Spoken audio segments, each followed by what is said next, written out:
Absolutely. And Albert Camus is the creator of this timeless story. He was born in 1913 in French Algeria. A novelist, philosopher, and journalist, he is considered one of the most important figures in modern philosophy, especially because of his concept of the absurd. The absurd refers to the tension between a human being's search for meaning and the silent, indifferent universe. That very struggle is at the heart of his philosophy. Interestingly, I've read that Camus himself did not like to be labeled an existentialist, even though themes like loneliness, freedom, and moral detachment appear in his work. Yes, they do, but perhaps he wanted to keep himself separate from that label. His focus remained on the clash between human longing and the universe's deep silence, and because of this deep and honest reflection, he was awarded the Nobel Prize in Literature in 1957. The Myth of Sisyphus, The Plague, and of course The Stranger are among his works that left a lasting impact on both philosophy and literature. The Stranger, originally titled L'étranger, was published in 1942 and quickly became famous. Its central character is Meursault, who lives in French Algeria. He is an ordinary clerk, but what makes him unique is his emotional detachment, even from events like his mother's death, and that detachment is the foundation of the novel.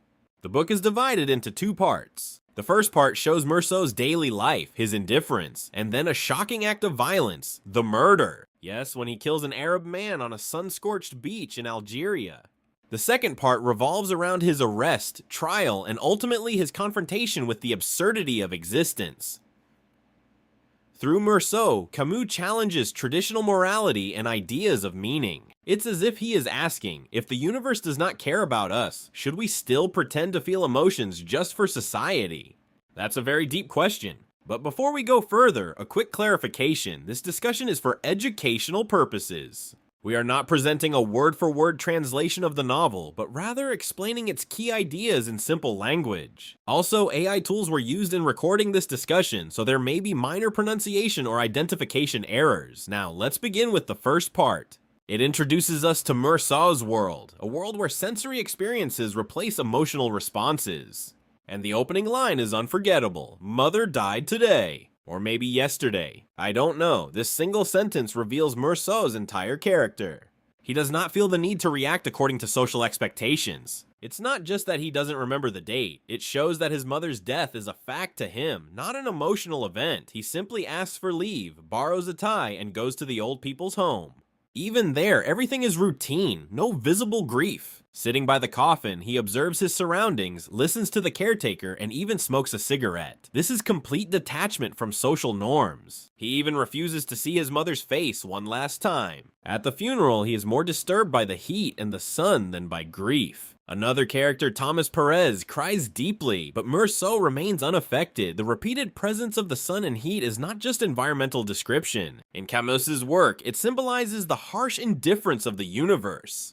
This same sun later plays a central role in the murder. The very next day after the funeral, Meursault goes swimming, meets Marie, watches a movie, and spends time with her, without any guilt. When Marie asks about marriage, he replies, "It doesn't matter to me. If you want, we can." Similarly, he gets involved with his neighbor Raymond without much thought, writing a letter for him and even agreeing to support him falsely.